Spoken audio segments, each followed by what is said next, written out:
શું હાલચાલ છે મિત્રો? ચાલો વાત કરીશું ગુજરાતના 25 મહત્વના સમાચારોની. સૌપ્રથમ વાત કરીએ તો હવામાન વિભાગની આગાહી.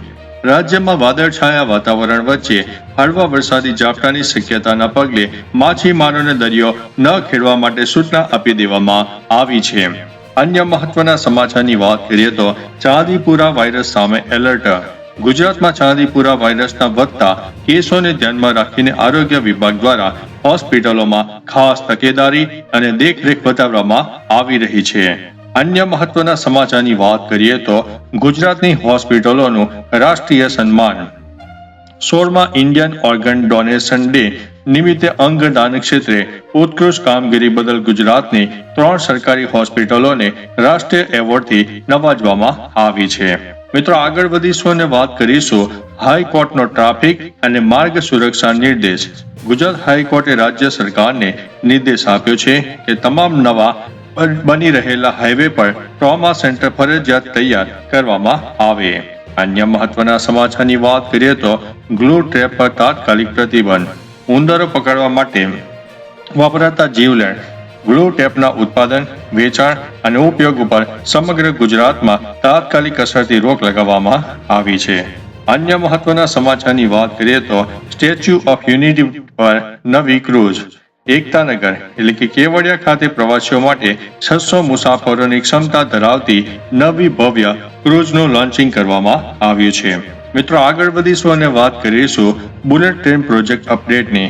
વડોદરા ખાતે આકાર લઈ રહેલા હાઈ સ્પીડ બુલેટ ટ્રેન સ્ટેશનનું નિર્માણ કાર્ય ઝડપથી આગળ વધી રહ્યું છે. ચાલો આગળ વાત કરીએ તો રાજકોટ એમ્સમાં નવી સુવિધાઓ. રાજકોટની એમ્સ હોસ્પિટલમાં હવેથી જટિલ સ્પાઇન સર્જરીનો પણ પ્રારંભ કરવામાં આવ્યો છે. અન્ય મહત્વના સમાચારની વાત કરીએ તો છોટા ઉદેપુરમાં કુતૂહલ. છોટા ઉદેપુરમાં એક 10 વર્ષ જૂના બોરવેલમાંથી અચાનક ગરમ પાણી નીકળવા લાગતા ગ્રામજનોમાં આશ્ચર્ય સર્જાયું છે. આગળ વધી અને વાત કરીએ તો અમદાવાદ મ્યુનિસિપલ કોર્પોરેશનની કડકાઈ. ચોમાસાની ઋતુમાં બાંધકામ સાઇટ પર મચ્છરોના બ્રીડિંગ મળશે તો એએમસી દ્વારા બિલ્ડરો સામે સીધી દંડનીય અને કાનૂની કાર્યવાહી કરવામાં આવશે. અન્ય મહત્વના સમાચારની વાત કરીએ તો બનાસકાંઠામાં રીંછનો ત્રાસ. પાલનપુરના હસનપુર અને રામપુરા વડલા ગામોમાં રીંછના હુમલાથી 6 થી 7 લોકો ઘાયલ થતા વન વિભાગ દોડતું થયું છે. આગળ વધીશું અને વાત કરીશું કોડીના દરિયાકાંઠે દુર્ઘટના. છારા ગામે દરિયાકાંઠે 5 કિશોરો લાપતા હતા, જેમાં માછીમારોએ 3 ને બચાવી લીધા છે. અન્ય 2ની શોધખોળ ચાલુ છે. અન્ય મહત્વના સમાચારની વાત કરીએ તો દક્ષિણ ગુજરાતમાં ગુજસી ટોક હેઠળ કાર્યવાહી. ગેરકાયદેસર દારૂના કારોબાર અને સંગઠિત અપરાધ સામે વલસાડ પોલીસ દ્વારા ગુજસી ટોક કાયદા હેઠળ કાર્યવાહી હાથ ધરવામાં આવી છે. અન્ય મહત્વના સમાચારની વાત કરીએ તો રાજકોટ ધોરાજી માર્ગ અકસ્માત. ધોરાજીમાં લવલી વેબ્રિજ નજીક ડમ્પરની અડફેટે આવતા માતા અને બાળપુત્રનું મોત નીપજ્યું છે. અન્ય મહત્વના સમાચારની વાત કરીએ તો જૂનાગઢમાં ગેરકાયદેસર બાયોડીઝલ પંપ ઉપર દરોડા. વંથલીના કરજાદાર પાસે ગેરકાયદેસર બાયોડીઝલ પંપ ઉપર દરોડો પાડીને 10,000 લીટર જથ્થો જપ્ત કરવામાં આવ્યો છે. આગળ વધી અને વાત કરીએ તો સુરેન્દ્રનગરમાં પાક નુકસાની. ઝાલાવાડ વિસ્તારમાં અવિરત વરસાદના કારણે કપાસ અને દાડમના પાકને વ્યાપક નુકસાન પહોંચ્યું છે. આગળ વધી અને વાત કરીએ તો હળવદમાં પાણીના નિકાલ અંગે વિરોધ. રણમલપુરમાં કુદરતી પાણી વહેતા રોકાતા 2000 વીઘામાં પાક નિષ્ફળ જતા ખેડૂતોએ તંત્ર સામે આક્રોશ વ્યક્ત કર્યો છે.